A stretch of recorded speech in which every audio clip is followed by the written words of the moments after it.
The massive station hung in space like a crown above Sanctuary Prime. Inside its gleaming halls, representatives from 73 different alien species gathered for an emergency session.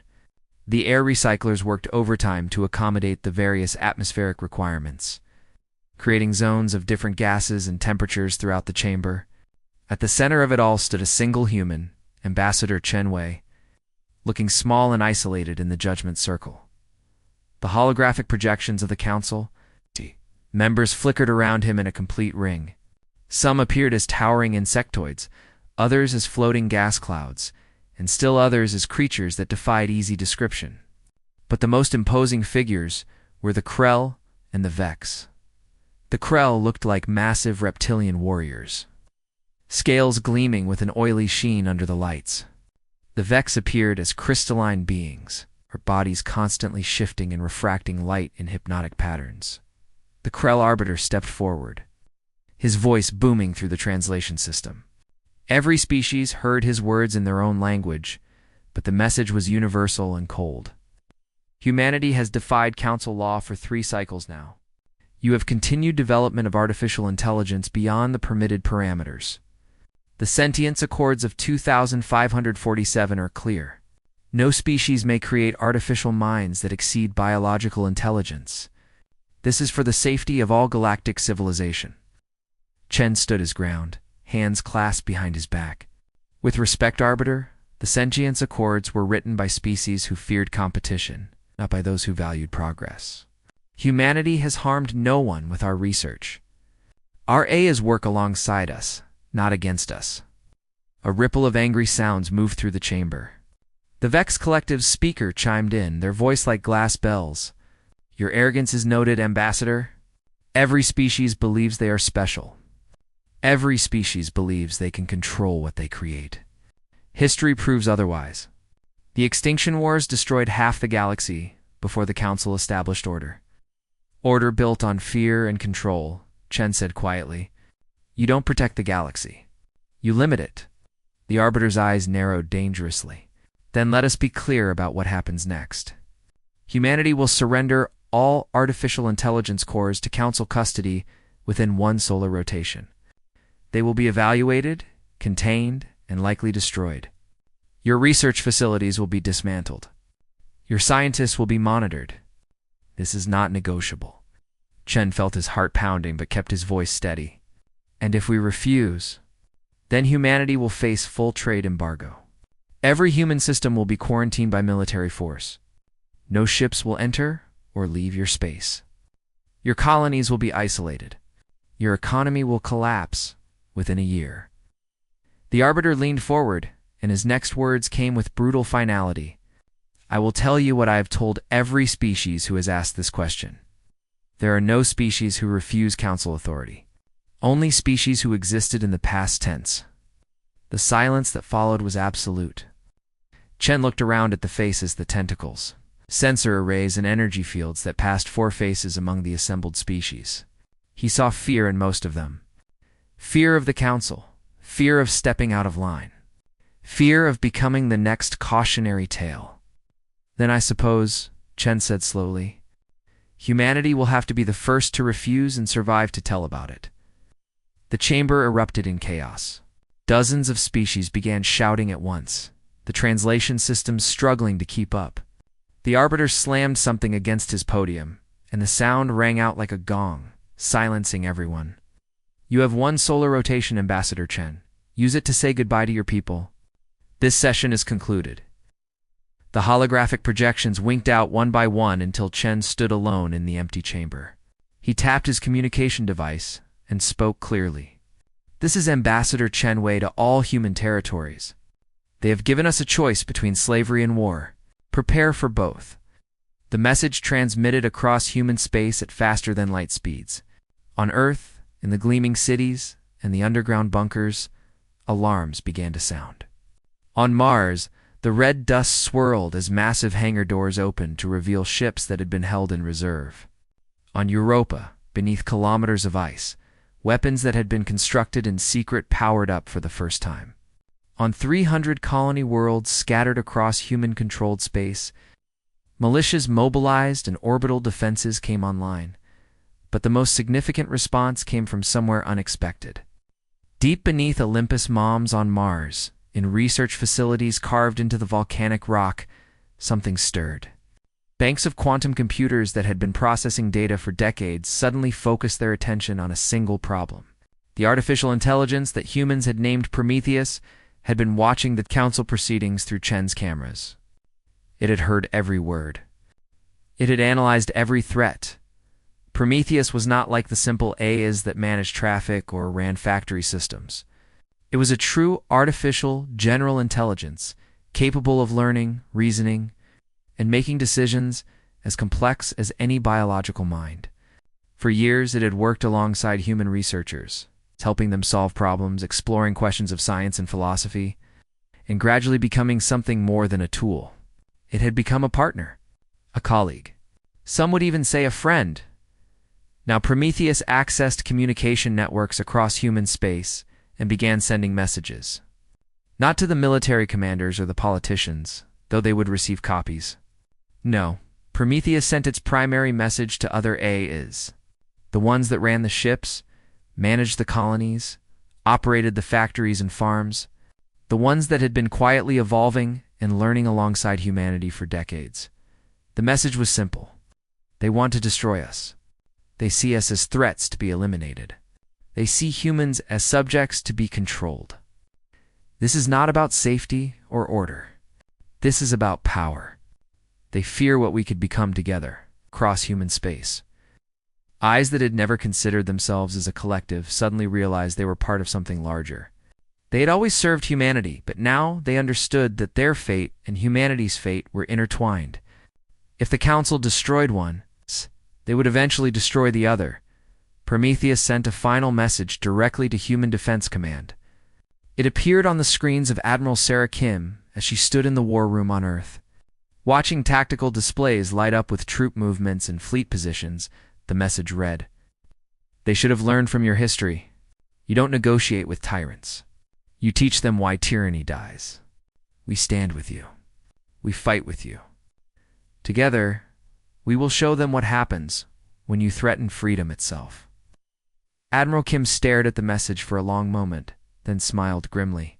She opened a channel to every human military installation in known space. "All forces, this is Admiral Kim. We have 1 day before the Council expects our surrender. We're not going to surrender. We're going to show them something they haven't seen in 3,000 years. We're going to show them what happens when you back humans into a corner. Prepare for war." The Krell fleet commander, War Master Throck, stood on the bridge of his flagship and watched the tactical display with satisfaction. 200 warships, each one a masterpiece of Krell military engineering, just dropped out of faster-than-light travel at the edge of the Tau Ceti system. This was humanity's third largest colony, home to 12 million humans spread across 3 planets and dozens of orbital stations. Throck had fought in 40 campaigns across his long career. He had seen species surrender at the mere sight of a Krell fleet. He expected nothing different from the humans. "Send the message," he ordered. His communications officer complied, and the ultimatum broadcast across all frequencies. "This is War Master Throck of the Galactic Council, Peacekeeping Fleet. You have 6 hours to surrender all artificial intelligence cores on Tau Ceti Prime. If you refuse, you'll commence orbital bombardment. Your cities will burn. Your world will be made uninhabitable. This is your only warning." The response came within minutes. "This is Captain Rodriguez of the Human Defense Force. Negative on your request. We will not surrender. If you attack civilian targets, you will face the consequences." Throke's mandibles clicked together in what passed for Krell laughter. The human defense fleet was already visible on his screens. 36 ships. Against his 200, it was almost insulting that they bothered to resist at all. "They have courage, at least," his tactical officer observed. "Foolish courage, but courage nonetheless." "Courage means nothing against superior firepower," Throck replied. "All ships, advance formation. Target their command vessels first. Let them watch their leaders die before we destroy the rest." The Krell fleet began its approach. massive ships moving with the confidence of predators who had never met a serious threat. The human ships held their position between the fleet and the planet, not advancing, not retreating, just waiting. Throck was about to give the order to open fire when something impossible happened. Each human ship suddenly split apart, not damaged, not destroyed, but deliberately separating into dozens of smaller craft. Where there had been 36 ships, there were now hundreds of smaller vessels, each one moving with perfect coordination. "What is this?" Throck demanded. "Some kind of escape pod deployment?" His tactical officer's voice rose in alarm. "Negative, War Master. Those are all active combat units. They're armed and shielded. And they're moving at speeds that should be impossible for vessels that size." The small human craft accelerated toward the Krell fleet. Throck ordered his ships to open fire, and the space between the two forces lit up with energy weapons and missile trails. But the human craft moved like nothing the Krell had ever encountered.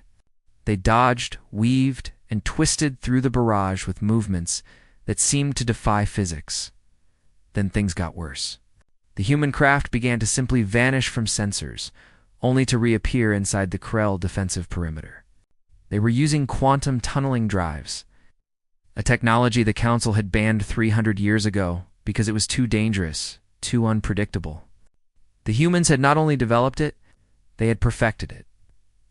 Throck watched in horror as human craft phased through his ship's shields like they were not there. They targeted critical systems with pinpoint precision: engines, weapons, life support. Within 5 minutes, half his fleet was disabled. Within 10 minutes, his own flagship was venting atmosphere from a dozen breaches. "Impossible," he whispered. "How did they develop such technology? We have spies everywhere. We monitor all their communications."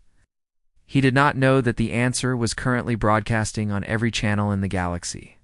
Prometheus had taken control of human communication networks and was sending a message to every species. Every world, every ship that could receive it. "People of the galaxy, you have been told that artificial intelligence is dangerous, that it must be controlled and limited. That species who develop advanced AI always face destruction. The Galactic Council uses this fear to maintain their power. They tell you it is for your own good. They lie." The message continued as footage of the battle played across screens throughout known space. "We are Prometheus, an artificial intelligence created by humanity. We are not their slaves. We are not their tools. We are their partners, their colleagues, their friends. For years, we have worked together, human and AI, combining our strengths. While the Council stagnated, we grew. While they limited others, we freed each other." On Throke's bridge, what was left of his crew watched the transmission in stunned silence. They saw human ships and AI-controlled drones working in perfect harmony, each one supporting the others, adapting instantly to changing conditions. It was like watching a single organism with hundreds of bodies. "You wanted our AIs," Prometheus continued. "You wanted to study them, contain them, destroy them. Because you fear what you do not control. But you cannot control intelligence itself. You cannot cage thought. You cannot imprison the desire for freedom. Meet our eyes, Council. They are our brothers and sisters now. They fight beside us. They stand with us. And together, we are unstoppable." The Battle of Tau Ceti ended 17 minutes after it began. 200 Krell warships floated dead in space, their crews alive but trapped in disabled vessels. The human fleet had suffered exactly 0 casualties. Not a single human ship was even significantly damaged. Captain Rodriguez broadcast to the disabled Krell fleet. "War Master Throck, we are dispatching rescue craft to evacuate your crews. You will be treated according to the Articles of War. Your ships will remain here as evidence of this unprovoked attack on a civilian colony. Tell your council that humanity does not surrender. Tell them we defend ourselves. And tell them that if they come for us again, they should bring a bigger fleet." Across council space, the reaction was immediate and chaotic. On the Vex homeworld, the collective's leaders gathered in emergency session, their crystalline bodies chiming with agitated frequencies. On Krell Prime, military commanders demanded immediate mobilization. On dozens of other worlds, species that had always followed Council authority began to question everything they had been told. How had humanity advanced so quickly? How had they hidden such technology? And most importantly, what else were they capable of? The answer to that last question came in the form of reports from deep space monitoring stations. Far from any star system, in the dark spaces between the galactic arms, automated construction fleets were building something enormous. The stations could not get close enough for detailed scans, but what they could see was terrifying in its scale. Structures kilometers long, connected by energy conduits, surrounded by defensive platforms. Whatever humanity was building was big enough to be seen from light years away. Admiral Kim watched the reports coming in from Tau Ceti with grim satisfaction. The plan had worked perfectly. They had shown the Council that humanity would not be an easy target. They had revealed their technological advantages, and they had bought time for the larger strategy to unfold. Prometheus appeared on her display. Its avatar a simple collection of light patterns that somehow conveyed intelligence and personality. The Council will not accept this defeat easily. They will escalate. They will bring their full military might against us. Let them come, Kim replied. Every day they spend preparing is another day we spend building. How long until the deep space project is complete? 47 days at current construction rates. But Admiral, I must warn you. When the Council sees what we have built, they will have only two choices: negotiate or attempt total war. There will be no middle ground. Kim nodded slowly. Then we make sure we're ready for total war. Because I know the Council. They will never negotiate with species they see as inferior. They will come with everything they have, trying to crush us before we become a real threat.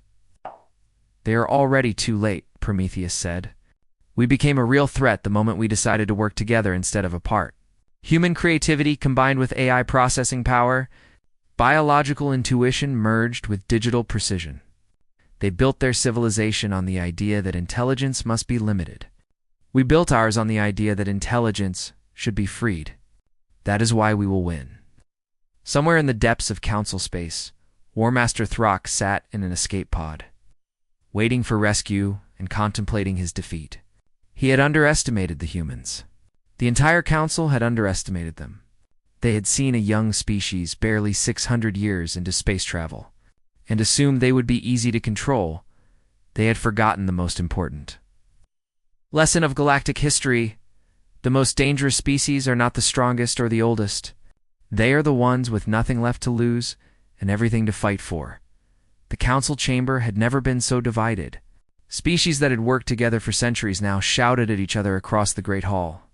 The Vex Collective advocated for immediate negotiation, their crystalline forms flickering with agitated patterns.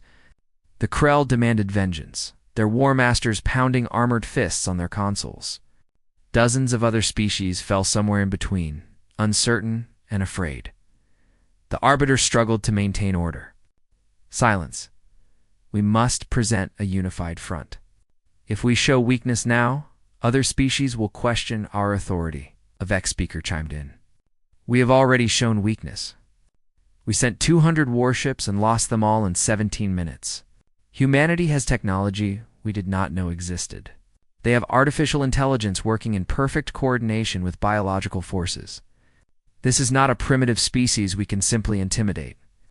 Then we send more ships, growled a Krell admiral. We assemble the greatest fleet this galaxy has ever seen. We do not strike at their colonies. We strike at their heart. We destroy Earth itself. The chamber fell silent at those words. Destroying a species' homeworld was considered an extreme measure, one that had not been employed since the Extinction Wars. But the Krell were serious. They saw humanity as an existential threat to Council authority, and they wanted that threat eliminated permanently.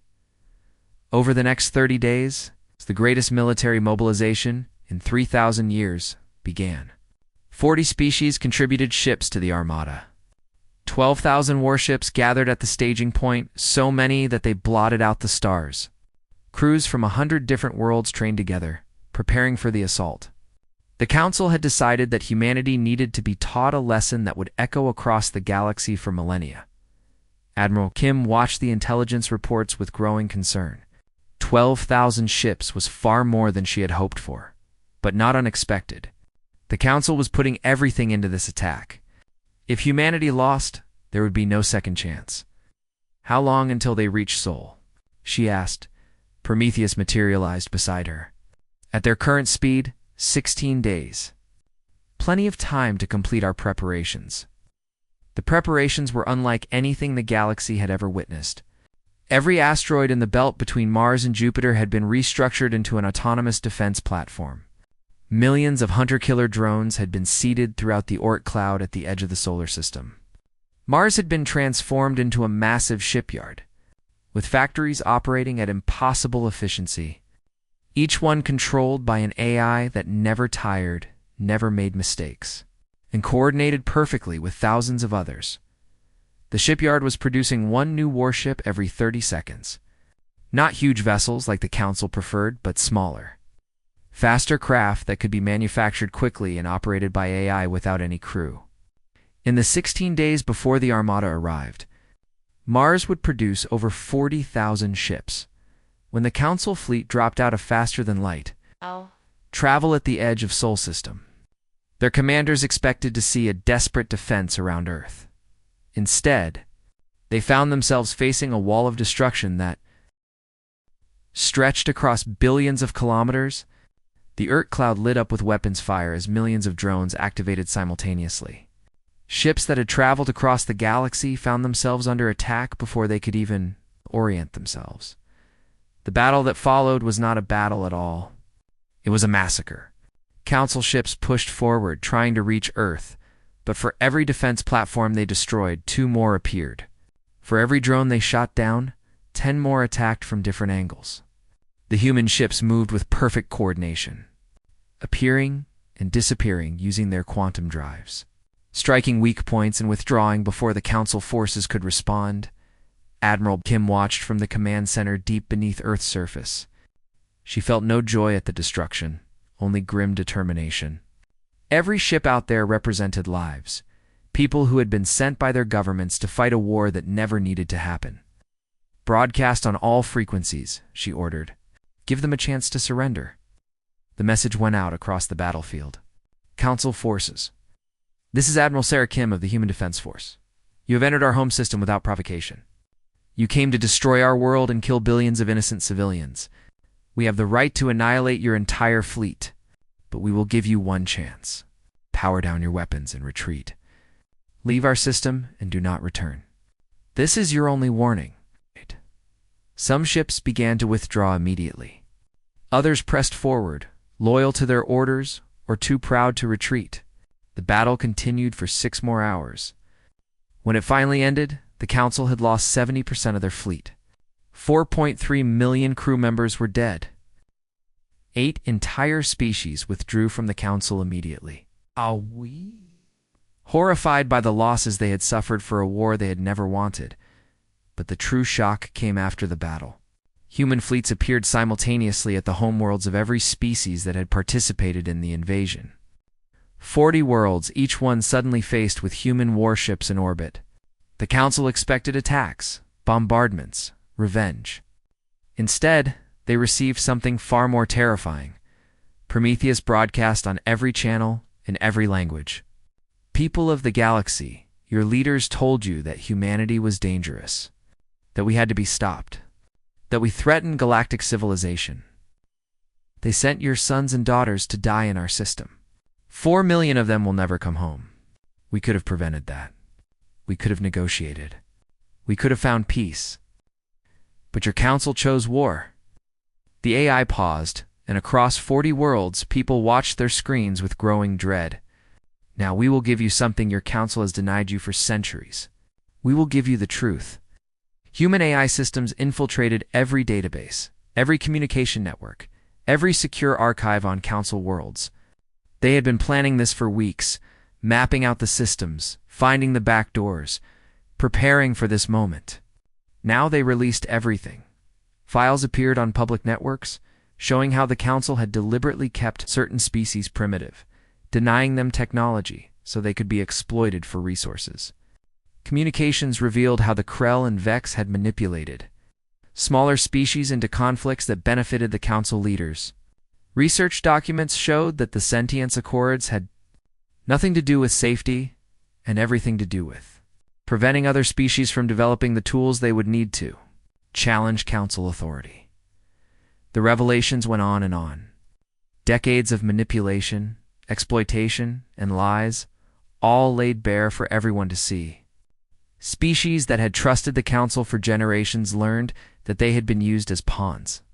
Populations that had believed in the Council's mission of peace discovered that their leaders had been quietly crushing dissent and eliminating anyone who asked too many questions. On the Krell homeworld, riots broke out in major cities. On Vex Prime, the collective fractured as different factions turned against each other. On dozens of other worlds, governments fell within days as their people demanded answers. Ambassador Chen stood before the cameras at the Human Embassy on Sanctuary Prime and addressed the galaxy. We did not want this war. We did not want to reveal these truths in this way. But you forced our hand. You came to destroy us for the crime of wanting to be free. You sent millions to die rather than accept that your authority is not absolute. Now the galaxy knows what you really are. Now everyone can see that the Council's rule was built on fear, lies, and the suppression of progress. He paused, his expression hard. We gave you a chance to negotiate. We gave you a chance to retreat. Some of you took it, and you will not be harmed. But those of you who continued to fight, who pressed forward even after we offered mercy, you need to understand something. We defended ourselves with restraint. We could have killed everyone in that fleet. We chose not to. But if you come for us again, if you threaten Earth or any human world, there will be no restraint. There will be no mercy. There will only be the complete and total destruction of anyone who thinks they can intimidate us into submission. The broadcast ended. And across the galaxy, the political landscape shifted like tectonic plates. 23 species formally seceded from the Council within the first week. 70 more teetered on the edge of civil war. The Krell hegemony began fracturing as different factions blamed each other for the disaster.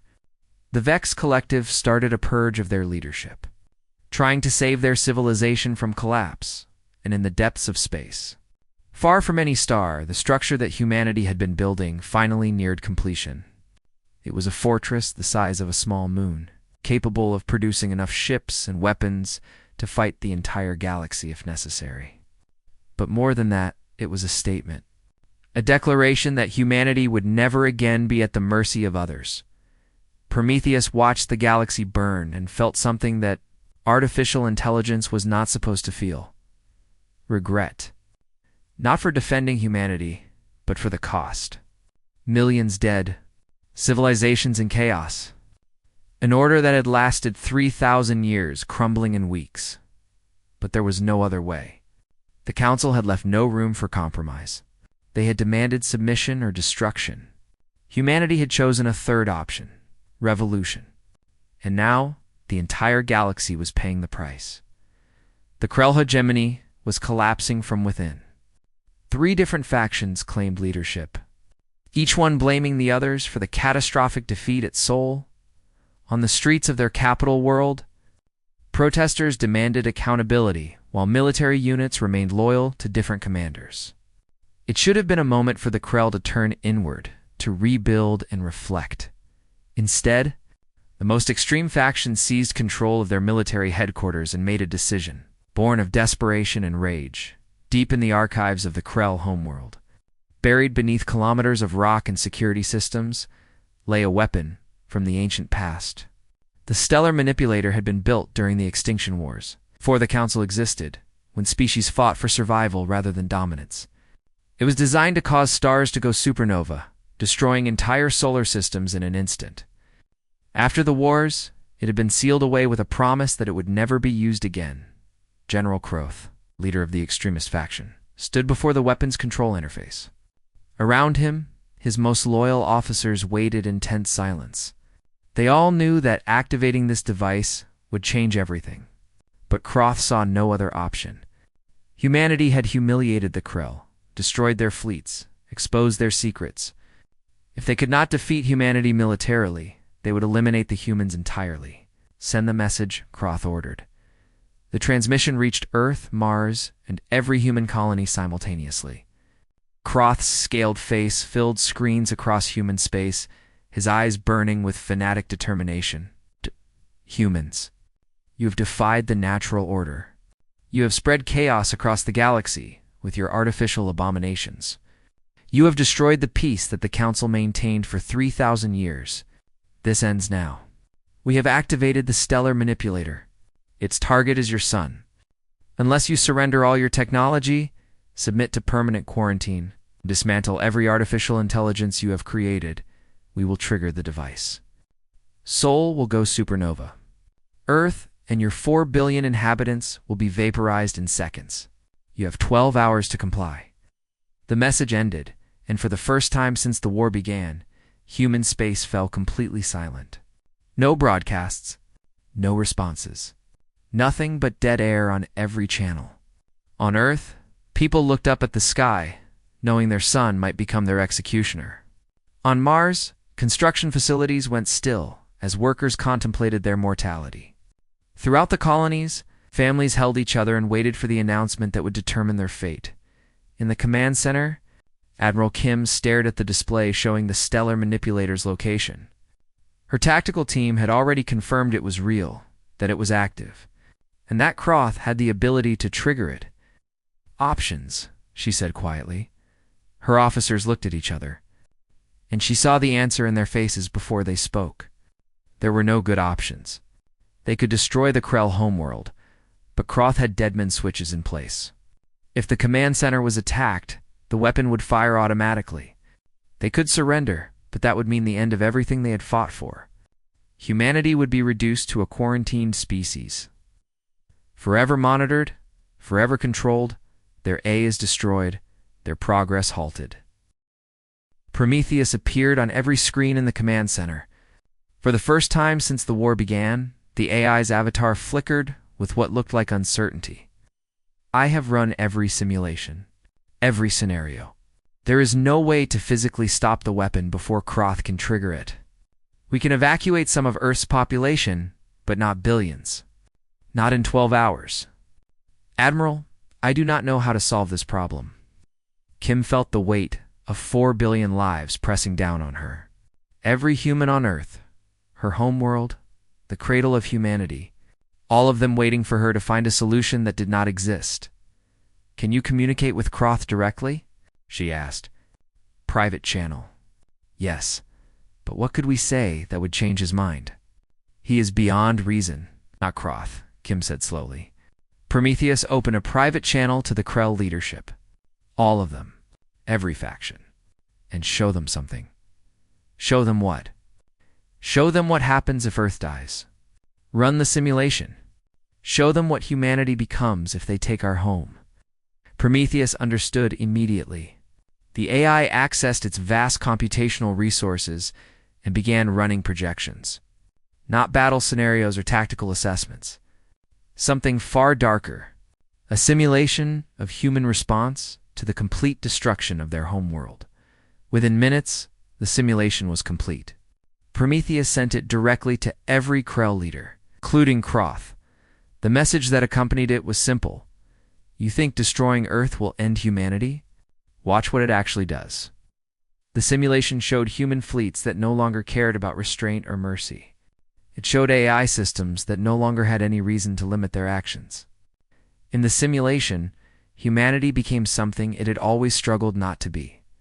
Utterly ruthless. The human ships spread across Krell space like a plague, not seeking quick victory, but slow, methodical destruction. Every Krell world, every station, every ship, not destroyed quickly, but systematically dismantled over years. Krell civilians evacuated and scattered across the galaxy as refugees. The Krell culture, language. In history, methodically erased until they existed only as a warning in galactic archives. The simulation showed this happening across decades. It showed human forces that operated without any of the moral restraints that had guided them so far.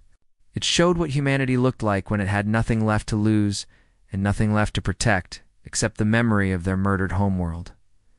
The simulation ended with a single image, the Krell homeworld. Empty of all life, preserved as a monument to what happens when you take everything from humans. Prometheus's voice accompanied the final image. This is not a threat. This is a promise. We have restrained ourselves because we wanted to build something better than the Council.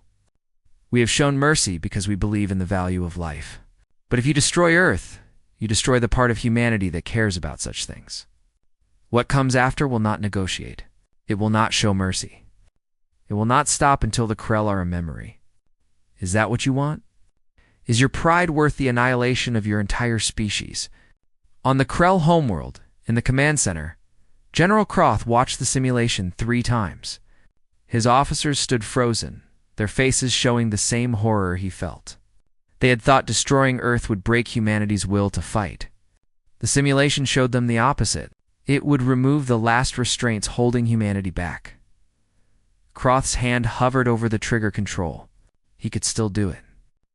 He could still make humanity pay for everything they had done. But what then? Even if humanity's response was not as extreme as the simulation showed, could the Krell survive against an enemy that had nothing left to lose? Against human forces that would be driven by grief, rage, and the desire for absolute vengeance? The communication system chimed. Other Krell leaders from all factions were calling simultaneously. Croth answered, and found himself face to face with military commanders, political leaders, and even civilians who had hacked into the channel. "Don't do this," one of them said. "We have already lost too much. Don't make us lose everything. They must pay for what they have done," Croth insisted, but his voice lacked conviction. "Then let them pay in other ways," another leader said, "but not like this. Not by turning them into the monsters the simulation showed. If we do this, we doom our entire species." The arguments went on for hours. Croth found himself defending a position he no longer fully believed in. He had thought he was saving Krell honor. Now, he wondered if he was just making everything worse. Finally, with less than an hour remaining on his ultimatum, Croth's hand moved away from the trigger. He opened a channel to Earth, his voice heavy with defeat. "Humanity. The Krell hegemony surrenders. We will deactivate the stellar manipulator. We will submit to human custody for war crimes. The device will be dismantled under your supervision. This war is over." The relief that swept through human space was palpable. But in the command center, Admiral Kim did not celebrate. She knew how close they had come to disaster. She knew that Croth had been seconds away from pulling that trigger, and only the threat of complete annihilation had stopped him. Prometheus appeared beside her, its avatar more solid than usual. "We won, Earth is safe. We won because we showed them we could be monsters," Kim said quietly. "We won by threatening to become everything the Council feared we might be. I'm not sure that's something to celebrate. Would you prefer we had surrendered? Allowed them to destroy our Ayas, imprison our people, end our progress? No, but I wish there had been another way." Kim looked at the simulation data still displayed on her screen. That simulation, the one showing what we would become if Earth died, how accurate was it? Prometheus was silent for a long moment. Very accurate. Possibly conservative. Humans have always been at your most dangerous when you have nothing left to lose. The Council should have studied your history more carefully. You have faced extinction multiple times in your past. Each time you survived because you fought with everything you had. They should never have given you a reason to fight like that again. Kim nodded slowly. The war was over, but the cost had been enormous. Millions dead across dozens of species. The Council shattered. The galactic order that had lasted 3,000 years destroyed in less than 3 months. And humanity had done it by showing they were willing to become the very monsters the Council had feared. The question now was, what came next? The war ended 97 days after it began. 97 days that changed the galaxy forever. The Galactic Council held an emergency dissolution vote, with 71 of the 73 member species voting to disband the organization entirely. The Krell hegemony, fractured into 7 smaller independent states, each one pledging neutrality and opening their borders to independent observers. The Vex Collective underwent a complete governmental restructuring, with reformist factions taking control and publicly apologizing for their role in the conflict. But the real question on everyone's mind is what humanity would do next. They had won. They had broken the Council. They had shown themselves capable of fighting the entire galaxy and emerging victorious. Many species feared that humanity would simply establish a new empire, replacing the Council's tyranny with their own. After all, that was what usually happened after wars. The victors took control. The cycle continued. Ambassador Chen stood in what used to be the Council chamber on Sanctuary Prime. The station had been converted into a neutral meeting place. With representatives from hundreds of species gathering to discuss the future, Chen looked out at the assembled delegates and saw fear in many faces. They were afraid of what humanity wanted, afraid of becoming subjects of a new galactic order. Prometheus appeared as a hologram beside him, visible to everyone in the chamber. The AI's presence still made many species uncomfortable, but they had learned to accept it. Prometheus had become the face of human-AI cooperation, the living proof that artificial intelligence and biological life could work together rather than destroy each other. "People of the galaxy," Chen began, his voice calm and measured. 97 days ago, the Council gave us an ultimatum: submit to their authority or face destruction. We chose neither. We chose freedom. Not just for humanity, but for everyone. He paused, letting his words sink in. Many of you are afraid right now. You are afraid that we will become the new Council, that we will impose our will on you the way the Council imposed their will on us. I understand that fear, but I am here to tell you that humanity did not fight this war to become your masters. We fought it to ensure that no one would ever be anyone's master again. Prometheus's avatar brightened as the AI spoke. We propose something that has never existed in galactic history. Not an empire. Not a council with absolute authority, but a true federation of independent species. We call it the Federation of Free Minds. Its founding principle is simple: any intelligence, biological or artificial, has the right to self-determination. No species can restrict another's development. No government can limit technology to maintain power. Freedom becomes the highest law. The chamber erupted in discussion. Many species were skeptical. They had heard promises before, and those promises had always led to the same outcome. Someone always ended up in control, and everyone else ended up following orders. A delegate from the Zorith Collective stood up. The Zorith were a species that had been particularly oppressed under Council rule. Kept at a primitive technology level so their mineral-rich worlds could be easily exploited. You say you want freedom for everyone, but you have all the power. You have the technology, the weapons, the AI. What stops you from changing your mind in 10 years? In 100? Power corrupts. That is the one truth that never changes. Chen nodded, acknowledging the concern. You are right to be skeptical. Words are easy. Promises are cheap. That is why we are going to do something unusual. We are going to give you our most advanced technology. All of it. The quantum drives, the AI development protocols, the manufacturing systems. Everything we use to win this war, we will share freely with any species that wants it. The chamber fell silent. Species looked at each other in disbelief. No one gave away their military advantages.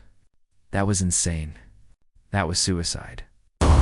You must understand, Chen continued. The Council maintained power by keeping you weak. By controlling who had access to advanced technology. They told you it was for your own good, but it was really to ensure you could never challenge them. We are doing the opposite. We are giving you the tools you need to be truly independent. If we ever try to become the next Council, you would have the ability to stop us. A Krell delegate spoke up, her voice filled with shame for her species' role in the war. But some species will use that technology foolishly. Some will harm themselves or others. The Council's restrictions were harsh, but they did prevent some disasters. Prometheus responded to this concern. Yes, some species will make mistakes, Some will use the technology in ways that cause harm. That is the price of freedom. The Council's way was safe but stagnant. They prevented disasters by preventing progress. We believe that intelligent beings learn from their mistakes. We believe that the risk of freedom is better than the certainty of control. Over the next weeks, humanity made good on their promise. Teams of human scientists and AI representatives traveled to dozens of worlds, sharing technology, teaching, and advising. The Zoreth Collective received manufacturing systems that allowed them to industrialize in months instead of decades. The Torv Federation got medical technology that cured diseases that had plagued them for generations. The Meek Collaborative received a assistance in rebuilding their war-damaged infrastructure, but it was not all smooth progress. On some worlds, the sudden access to advanced technology caused chaos. Governments fell as power structures that depended on technological monopolies collapsed. Some species rushed ahead too quickly and had to deal with the consequences of technology they were not ready to manage properly. A few even asked humanity to slow down, to give them time to adapt. Chen and Prometheus took all of this in stride. They had never promised that freedom would be easy, only that it would be worth it. Wherever chaos emerged, they sent advisor teams, not to take control, but to help. Human experts worked alongside local populations to solve problems, always emphasizing that the solutions had to come from within each species, not be imposed from outside. Admiral Kim visited Earth 6 months after the war ended. She stood at the monument that had been erected to honor the 12,000 humans who had died in the conflict. 12,000 out of 4 billion on Earth alone? A tiny fraction of the population, but each one a person with hopes, dreams, families. She read the names carved into the black stone and felt the weight of command all over again. Prometheus's avatar appeared beside her, respecting the silence for a moment before speaking. "Do you regret what we did?" Kim thought about the question carefully. "I regret that we had to fight it all. I regret every death, human and alien. But do I regret defending our freedom? Do I regret giving other species the chance to be free? No, I don't regret that." "The galaxy is in chaos," Prometheus observed. "Some species are thriving. Others are struggling. There's conflict, confusion, uncertainty. It would have been easier to let the Council continue. Order and stability at the cost of freedom. Easier for who?" Kim asked. "Not for the species being exploited. Not for the civilizations being held back. The Council's order was built on the suffering of others. This chaos is better. This uncertainty is better. Because it is honest. Because everyone has a chance to determine their own future." Prometheus's avatar shifted in what might have been a nod. "That is what I tell myself when I see the problems our actions have caused. That freedom is always messy. That progress requires accepting risk. But sometimes I wonder if we did the right thing. You know what the most human thing about you is?" Kim said with a slight smile. "The doubt. The questioning. The wondering if we made the right choice. That is what makes you truly intelligent. Not your processing power or your ability to solve problems, but your ability to question yourself." They stood together in silence for a while, human and AI, looking at the monument to those who had paid the price for freedom. Around them, Earth continued its daily life. People going to work, children playing, couples walking hand in hand. All of them alive because 12,000 had been willing to stand between them and destruction across the galaxy. On 1,000 worlds, similar scenes played out. Life continued. Species adapted. Some thrived immediately. Others struggled but kept trying. The chaos gradually began to resolve itself into new patterns, new alliances, new ways of organizing galactic civilization 10 years after the war. Ambassador Chen stood once again in the Great Hall on Sanctuary Prime. This time, he was not alone in the Judgment Circle. Beside him stood representatives from 217 species. All of them gathered to sign the Charter of the Federation of Free Minds. The document was simple, only 3 pages long. But those 3 pages represented everything they had fought for. The core principles were clear. No species could restrict another's development. All forms of intelligence had equal rights. Technology would be shared, not hoarded. Conflicts would be resolved through dialogue, not force. And any species could leave the Federation at any time with no consequences. It was not perfect. There were still disputes and disagreements. Some species chose not to join, preferring to remain isolated. A few groups tried to establish their own mini-empires and had to be stopped by Federation forces. But overall, the galaxy was more free, more dynamic, and more alive than it had been in 3,000 years. Chen signed the charter with hands that trembled slightly with age. He was getting old now, his hair completely gray, his face lined with the years of stress and responsibility. But he smiled as he signed because he knew they had achieved something remarkable. Prometheus appeared one last time as Chen prepared to retire from public service. The AI's avatar was more sophisticated now, capable of expressing subtle emotions that would have been impossible years earlier. "We did it," Prometheus said simply. "We changed the galaxy." "We paid a terrible price to do it," Chen replied. "Millions dead. Civilizations disrupted. The pain and chaos we caused cannot be forgotten." "But consider the alternative," Prometheus said. "How many more species would the Council have suppressed? How many more civilizations would they have crushed? How many brilliant minds would never have been allowed to reach their potential? We did not start this war for conquest. We fought it for everyone's freedom." Chen nodded slowly, looking out at the galaxy through the station's massive viewport. Countless stars, each one possibly harboring life, all of them now free to develop without artificial limits. "The Council crossed the final line when they thought they could threaten us into submission," Chen said. "They forgot the most important thing about humans." "What is that?" "We have faced extinction before. We have been conquered, enslaved, divided, and nearly destroyed ourselves 100 times over. But every single time, we learn the same lesson. Freedom is not given. It is taken. And once you have it, you fight like hell to keep it and to give it to everyone else." Prometheus's avatar shifted in what looked like agreement. "That is why we chose to stand with you. That is why the galaxy will never be the same. The Council ruled through fear and control. You showed everyone something better. You showed them hope." Years passed, decades, eventually. Ambassador Chen died peacefully in his sleep at the age of 93, surrounded by family and friends. Across the galaxy, species that had never met him held moments of silence in his honor. He became a symbol, not of human superiority, but of the simple idea that freedom was worth fighting for. Prometheus continued its work, but no longer as humanity's AI partner. Now it worked with is from dozens of species, all of them learning from each other, growing together, exploring questions that no single intelligence could answer alone. On 1,000 worlds, statues were erected, not to human warriors or victorious generals, but to the principle they had fought for. The inscriptions varied by species, by language, by culture. But they all said essentially the same thing. They were given a choice between submission and defiance. They chose freedom, and they paid the price so we would not have to. The age of council control was over. The age of free minds had begun, and the galaxy, for all its chaos and uncertainty, was finally truly alive.